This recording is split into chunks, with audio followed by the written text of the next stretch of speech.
ರಾಯಬಾಗ ತಾಲೂಕಿನ ಕುಡಚಿ ಮತಕ್ಷೇತ್ರದ ಶಿರಗೂರ ಗ್ರಾಮದ ಸೈನಿಕ ವೀರಭದ್ರ ರಾಮಪ್ಪ ದಳವಾಯಿ 21 ವರ್ಷ ದೇಶ ಸೇವೆ ಸಲ್ಲಿಸಿ ನಿವೃತ್ತಿ ಹೊಂದಿ ಸ್ವಗ್ರಾಮಕ್ಕೆ ಆಗಮಿಸಿದರು. ಅವರನ್ನು ಗ್ರಾಮಸ್ಥರು ಅದ್ದೂರಿಯಾಗಿ ಸ್ವಾಗತಿಸಿದರು. 2004ರಲ್ಲಿ ಭಾರತೀಯ ಸೇನೆಗೆ ಸೇರಿ ದೇಶದ ವಿವಿಧ ಭಾಗಗಳಲ್ಲಿ ಸೇವೆ ಸಲ್ಲಿಸಿ ನಿವೃತ್ತಿ ಹೊಂದಿ ಸ್ವಗ್ರಾಮಕ್ಕೆ ಆಗಮಿಸುತ್ತಿದ್ದಂತೆ ಹೆಣ್ಣು ಮಕ್ಕಳು ಆರತಿ ಮಾಡಿ ಪುಷ್ಪಾರ್ಚನೆ ಮಾಡುವ ಮೂಲಕ ಸ್ವಾಗತಿಸಿದರು.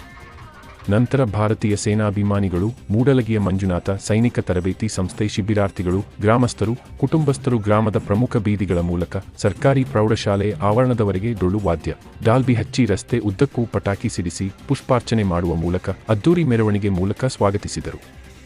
ನಂತರ ವೇದಿಕೆ ಕಾರ್ಯಕ್ರಮಕ್ಕೆ ಡಾಕ್ಟರ್ ಅಭಿನವ ಬ್ರಹ್ಮಾನಂದ ಸ್ವಾಮೀಜಿ ಹಾಗೂ ಅಭಿನವ ಕಲ್ಮೇಶ್ವರ ಮಹಾರಾಜರು ದೀಪ ಪ್ರಜ್ವಲಿಸುವ ಮೂಲಕ ಚಾಲನೆ ನೀಡಿ ನಿವೃತ್ತ ಸೈನಿಕರಾದ ವೀರಭದ್ರ ದಳವಾಯಿ, ಅಶೋಕ ದಳವಾಯಿ ಅವರನ್ನು ಆಶೀರ್ವದಿಸಿದರು.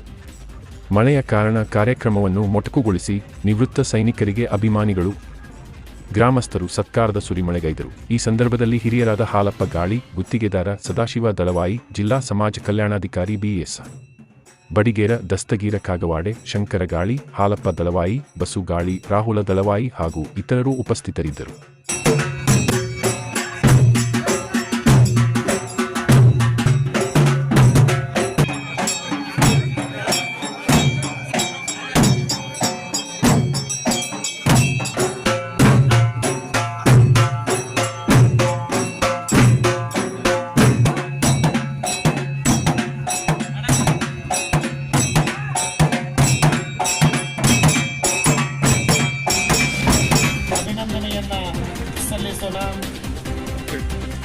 ಅದೇ ರೀತಿಯಾಗಿ ಕಾರ್ಯಕ್ರಮದ ಅಧ್ಯಕ್ಷತೆಯನ್ನು ವಹಿಸಿಕೊಂಡಿರುವಂತಹ ಮಾಜಿ ತಾಲೂಕು ಪಂಚಾಯತಿ ಅಧ್ಯಕ್ಷರಾಗಿರುವಂತವರು ಕೂಡ ಒಂದು ಜ್ಯೋತಿ ಬೆಳಗಿಸುವ ಕಾರ್ಯಕ್ರಮದಲ್ಲಿ ಪಾಲ್ಗೊಂಡಿದ್ದಾರೆ.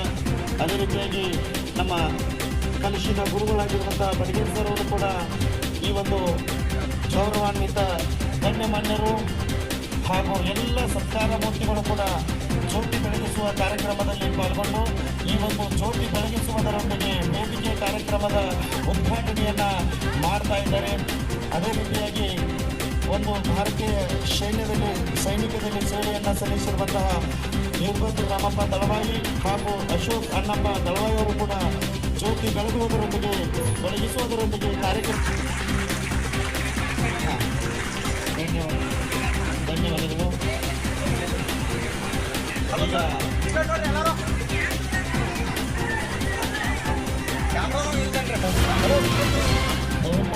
ಯಾರು ಕೂಡ ಗಮನಿಸ್ತಾರೆ, ಎಲ್ಲರೂ ಕೂಡ ಸಮಾಧಾನದಿಂದ ಸತ್ಕಾರವನ್ನು ಮಾಡಬೇಕಂದ್ರೆ ಕೇಳ್ತಾ ಇದ್ದೀನಿ.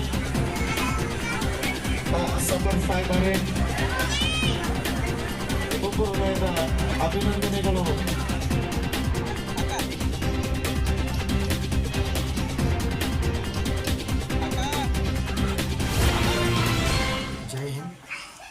ನಾನು LD ವೀರಭದ್ರ ಅಂತ,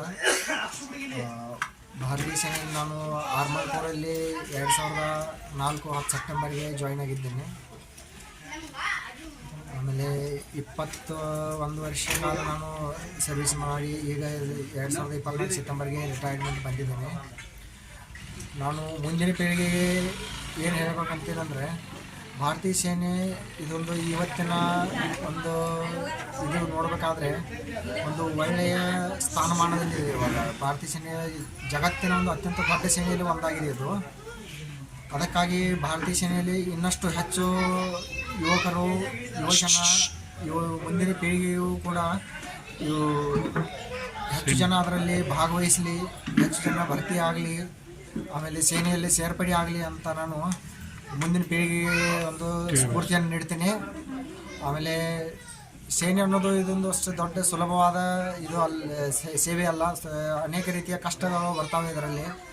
ಎಲ್ಲನೂ ಎದುರಿಸಿ ನಿಂತು ಒಂದು ದೇಶ ಸೇವೆಯನ್ನು ಮಾಡುವ ಸೌಭಾಗ್ಯ ಎಲ್ಲರಿಗೂ ಸಿಗಲ್ಲ. ಆದರೆ ಎಲ್ಲರೂ ಯುವಕರು ಇದನ್ನು ಉಪಯೋಗಿಸ್ಕೊಳ್ಳಿ ಅಂತ ನಾನು ಯುವಕರಲ್ಲಿ ಒಂದು ಪ್ರೇರಣೆಯನ್ನು ಮಾಡ್ಕೊಳ್ತಾ ಇದ್ದೀನಿ. ಎಲ್ಲೆಲ್ಲಿ ನೀವು ಸೇವೆ ಸಲ್ಲಿಸಿದ್ರಿ? ನಾವು ಸರ್ ಮೊದಲಿನಿಂದ ಅಹಮದ್ನಗರ್ ನಮ್ಮದು ಟ್ರೈನಿಂಗ್ ಸೆಂಟರು. ಅಲ್ಲಿಂದ ಮುಂದೆ ನಾನು ಉತ್ತರಾಖಂಡ್ಗೆ ಪೋಸ್ಟಿಂಗ್ ಆಯಿತು. ಅಲ್ಲಿಂದ ಉತ್ತರಾಖಂಡ್ನಲ್ಲಿ ಸೇವೆಯನ್ನು ಮುಗಿಸಿ ಮುಂದೆ ನಾನು ವೆಸ್ಟ್ ಬೆಂಗಾಲ್ಗೆ ಹೋದೆ. ಅಲ್ಲಿಂದ ಮುಗಿಸಿ ರಾಜಸ್ಥಾನದಿಂದ ಮತ್ತೆ ಒಳ್ಳೆ ಟ್ರೈನಿಂಗ್ ಸೆಂಟ್ರಿಗೆ ಬಂದೆ. ಅಲ್ಲಿ ಸ್ವಲ್ಪ ತರಬೇತಿಯವ್ರ ಜೊತೆ ನಾವು ಸ್ವಲ್ಪ ಸೇವೆಯನ್ನು ಮಾಡಿದ್ವಿ. ತರಬೇತಿ ಟ್ರೈನಿಂಗ್ ಮಾಡ್ತಾರಂಥ ಹುಡುಗರು ಅವ್ರ ಜೊತೆ ಟ್ರೈನಿಂಗ್ ಫೆಲೋ ಜೊತೆ ಸೇವೆಯನ್ನು ಮಾಡಿದೆ. ಆದ ನಂತರ ನಾನು ಮತ್ತೆ ರಾಜಸ್ಥಾನ್ಗೆ ಹೋದೆ. ರಾಜಸ್ಥಾನದಿಂದ ಮತ್ತು ನಾನು ಪಂಜಾಬ್ನಲ್ಲಿ ಪಟಿಯಾಲ ಅಂತ ಅಲ್ಲಿ ಕೂಡ ಸೇವೆಯನ್ನು ಮಾಡುವಂಥ ಒಂದು ಅವಕಾಶ ಸಿಕ್ತು. ಅಲ್ಲಿಂದ ಕೊನೆ ನಾನು 31 ಆರ್ಮರ್ಡ್ ಡಿವಿಷನ್ ಝಾನ್ಸಿ ಕ್ಯಾಂಟ್ ಅಲ್ಲಿ ಕೊನೆ ನಾನು ಅಲ್ಲಿಂದ ಸೇನಾ ನಿವೃತ್ತಿ ಆಗಿ ಇವತ್ತು ಸ್ವಗ್ರಾಮಕ್ಕೆ ಮರಳುವಂಥ, ಆಮೇಲೆ ಸ್ವಗ್ರಾಮದ ಎಲ್ಲರ ನನಗೆ ಒಂದು ಹಿರಿಯರಾಗಲಿ ಅಕ್ಕ ತಂಗಿಯರಾಗಲಿ ಎಲ್ಲರೂ ಇಷ್ಟೊಂದು ಪ್ರೀತಿ ಗೌರವ ಸಿಕ್ತು. ಇನ್ನು ಮುಂದಿನ ಜನವರಿಗೂ ಇದಂತ ನಾನು ಒಂದು ಸೌಭಾಗ್ಯ ಅಂತ ತಿಳ್ಕೊತಾ ಇದ್ದೀನಿ. ಮತ್ತು ಎಲ್ಲರೂ ಇನ್ನೂ ಸೇರ್ಪಡೆ ಆಗಲಿ, ಎಲ್ಲರಿಗೂ ಇಂಥ ಅವಕಾಶ ಸಿಗಲಿ ಅಂತ ನಾನು ಕೇಳ್ಕೊಳ್ತೀನಿ. ಜೈ ಹಿಂದ್, ಜೈ ಭಾರತ್. ಈಗ ನೀವು ಸೇನೆ ಅಂದರೆ ಅಷ್ಟು ಸುಲಭವಾದಂಥ ಸರ್ವಿಸ್ ಅಂತೂ ಅಲ್ವೇ ಅಲ್ಲ. ತುಂಬ ಕಷ್ಟಕರವಾದಂಥದ್ದು ಜೀವನ. ಎಲ್ಲಿ ಅಂದರೆ ಅದಕ್ಕೂ ಇದೇ ಥರ ಅಂತ ಒಂದು ಇದು ಇರಲ್ಲ, ಫೌಂಡೇಶನ್ ಇರೋದಿಲ್ಲ. ಬಾರ್ಡ್ರಲ್ಲಾಗಲಿ ಅಥವಾ ಟ್ರೈನಿಂಗಲ್ಲಾಗಲಿ ಎಲ್ಲಿ ಹೋದರೂ ಕೂಡ ಒಂದು ದೊಡ್ಡ ಕಷ್ಟಕರವಾದ ಅಲ್ಲಿ ಏನು ನಮಗೆ ಯಾವುದೇ ರೀತಿಯಾದ ಒಂದು ಊಟದ ಸಮಯ ಆಗಲಿ ಅಥವಾ ಯಾವುದೇ ರೀತಿಯಾದ ಬಾರ್ಡ್ರಲ್ಲಿ ನಿಂತು ಡ್ಯೂಟಿ ಮಾಡುವಂಥದ್ದಾಗಲಿ, ಯಾವ ರೀತಿ